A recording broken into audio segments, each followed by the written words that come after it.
با این تکنیک هایی که امروز میخوام بهت بگم فقط یک روزه آموزش دستشویی رو به سگت یاد بده، ولی باید این ویدیو رو تا آخر ببینی و همین الانم برو یه کاغذ خودکار بیا، نوت برداری کن و دقیق و مو به مو به این کارهایی که من میگم گوش کن.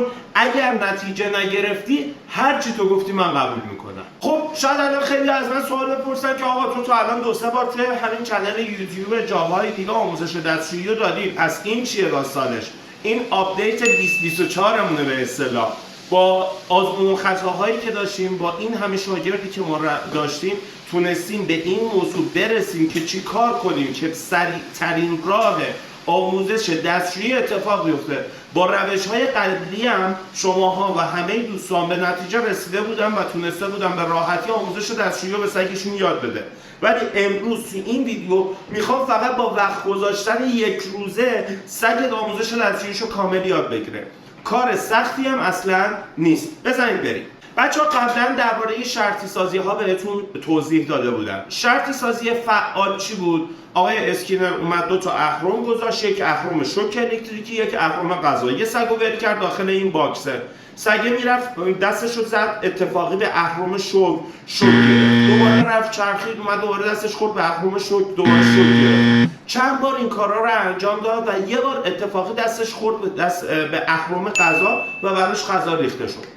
بعد 2-3 روز آقای اسکینر که اومد بالا سر اون آزمایشی که طراحی کرده بود، دید سگه وقتی که گرسنش میشه میاد اهرم غذا رو فشار میده و براش غذا ریخته میشه و هر موقع میرسه به اهرم شوک اونو دور میزنه و دیگه دستشو نمیزنه روش که شوک بگیره. اینجا بود آقای اسکینر متوجه شد که من اگر بخوام یک چیزی رو به یک جاندار یاد بدم، خود جاندار این موضوع میفهمه که بین یکی از رفتارهای خودش، یعنی فشار دادن این اهرم یا این اهرم، پاداش یعنی غذا داره یا تنبیه مثل همون شوک الکتریک. حالا اینجا چی میشه؟ آموزش دستشویی ما میشه اهرم غذاش میشه اون پد دستشویی. ببینید براتون خیلی ساده تر بگم. اگر الان من بخوام چراغای اینجا رو خاموش کنم، این پریز رو میبینید اینجا، اینو الان من بزنم همه جا تاریکه، میبینید؟ حالا دوباره وقتی این پریزو من دادم به پایین همه جا دوباره روشن شد و شما تونستید منو ببینید. حالا اگر من هر جای دیگر رو فشار بدم، این مبل، این دیوار، هر جای دیگر رو، آیا چراغ روشن میشه؟ خیر. فقط و فقط زمانی که این پریزو من به بالا یا پایین فشار بدم نور خاموش روشن میشه. سگم باید تو آموزش دستشوییش همین باشه. فقط و فقط زمانی به غذا برسه که چی؟ که بره روی پد درست جیش کنه. هر موقع سگ درست رفت روی پد جیش کرد، همون آن شما زیر 3 ثانیه باید تاییدش کنید، بگید یس و غذا رو بهش بدید. هر جای دیگه دستشویی کرد اگر اشتباه بود نه. و سگ اینو درک میکنه که آها اگر من برم سر پدم درست جیش کنم به غذا میرسم، اگر هر جای دیگه جیش کنم به غذا نمیرسم. بچه‌ها تو این روش نه نیاز به پارک بازی دارید، نه نیاز دارید سگتون رو محدود کنید، نه هیچ کدوم از این کارا. سگ آزادانه میچرخه بنا به متراژ خونتون. تعداد پدهای میذارید، مثلا خونتون 100 متره، 8 تا پد میذارید، 3 تا داخل تیوی روم، 2 تا تو پذیرایی، یه دونه تو اتاق خوابتون، یه دونش پد هدف میشه. مثلا من میذارمش تو دستشوییمون. پد هدف یعنی چی؟ یعنی اون پدی که دیگه میخوام همیشه سگم اونجا جیش کنه. حالا شروع میکنم. سگم فقط و فقط و فقط و فقط و فقط زمانی غذا میخوره و زمانی به غذا میرسه که جیش رو پد کنه. آقای قادر پناه جانم، آقا من سگم هنوز یک روز درست سر پدش جیش نکرده غذا نگیره، اصلا نیازی نیست غذا بگیره. آقا زرداب بالا و بله میاره، ما تو پریود آموزشی هستیم. اگر خارج از پد بهش غذا بدیم سگمون از حالت شرطی میاد بیرون. ولی حالا ما برای اینم که زودتر سگمون راه بیفته و روی پدها جیش کنه یه تقلب بهش میرسونیم. چجوری؟ یه سرنگی بردارید، هر جا سگتون اشتباه جیش کرد اون با سرنگ جیشش رو بکشین داخل یه سرنگ. روی تمام همه پدهایی که چیندین داخل خونه و اون پد هدف 3-4 قطره از جیشش رو با این سرنگه بریزین رو اون پدا. یعنی به جای قطره تعلیم ادرار که یک چیز چرته، از این تقلب خوب استفاده میکنیم. دقیقاً روی جیش دستشویی خودشه و سگ‌ها دیدیم وقتی میخوان دستشویی کنن بو میکشن دنبال اینه که ببینه کجا بره درست دستشویی کنه، کجا قبلا بوی جیششه. میبینه آها روی این پده بوی جیش منه، همون موقع که جیش کرد شما هم همون آن بهش غذا میدید. یه نکته مهمی که هست اینجا باید توجه داشته باشید، زمان تایید مثبت یا تایید منفی 0 تا 3 ثانیه است. یعنی چی؟ یعنی اگر جیش کرد، شما تو آشپزخونه بودی اومدی بعد مثلا 3-4 دقیقه دیدی آها جیش کرده، دیگه نمیتونی تاییدش کنی بهش غذا بدی. باید همون آن مچش رو بگیری، آها جیش درست کردی، یس 3 ثانیه. برعکسش هم همینطور، اگر خطا کرده بود اومدی دیدی بعد مدت ها، نباید بگی این چه کاری بوده کردی تنبیهش کنی، اون دیگه فایده نداره. پس اینم یه نکته مهم. بچه یه نکته مهمتر، ما پدهایی که گفتیم تو کل خونه پخش کردیم یه پد هدف داریم.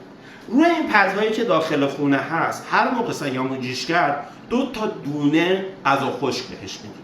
هر موقع رو پد هدفمون جیش کرد یه تیکه بزرگ مثلا سینه مرغ میدیم، یا اگر نمیخواین سینه مرغ بدین به جای اینکه 2 تا دونه بدین یه مشت غذا بدین اونجا بهش.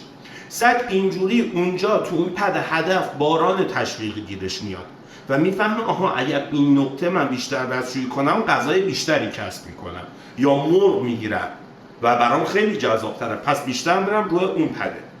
و اگر بعد از یک روز دیدین سگتون کاملا دیگه دستشوییشو یاد گرفته و روی پدها داره دستشوییشو انجام میده، شروع میکنید دونه دونه پدها رو کم کردن از دورترین نقطه نسبت به پد هدف.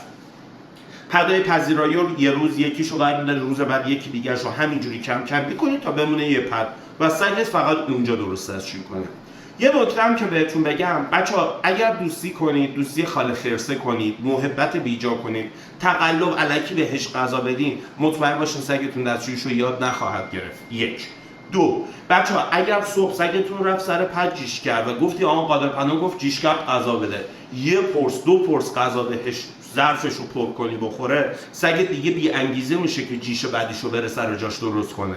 پس از صبح تا ساعت 8-9 شب، مثال اگر روزی دارین 100 گرم غذا رو میدین، باید 30 گرمش رو از صبح تا آخر شب بهش بدین به صورت تیکه تیکه. 80% 70% یه جیره کامل غذایش که مونده رو وقتی رفت سر جاش درست دستشویی کرد، دیگه میدونین در بعدش میخواین بخوابین، همون موقع ظرف غذا رو میذاری جلوش بهش میدی، همش رو میخوره، هم براش باران تشویقیه و کلی حال میکنه. این انگیزه اولمونه فقط غذا. توجه داشته باشید انگیزه دوم یعنی شکار و انگیزه سوم تایید نوازشی و کلامی هم باید دقیقاً از این به بعد دستشویی کردن باشه. یعنی الکی اسباب بازیاشو در اختیارش نذارین، الکی نوازشش کنین، بغلش کنید و این داستان ها. این سه تا انگیزه حتما بعد از انجام دستشویی باشه. و آخرین نکته خفن طلاییمون که چیه؟ که توی این آموزش قرار شما سگتون هر موقع بهش میگین جیش کنه. تو همین داستان آموزش هم هست. چجوریه؟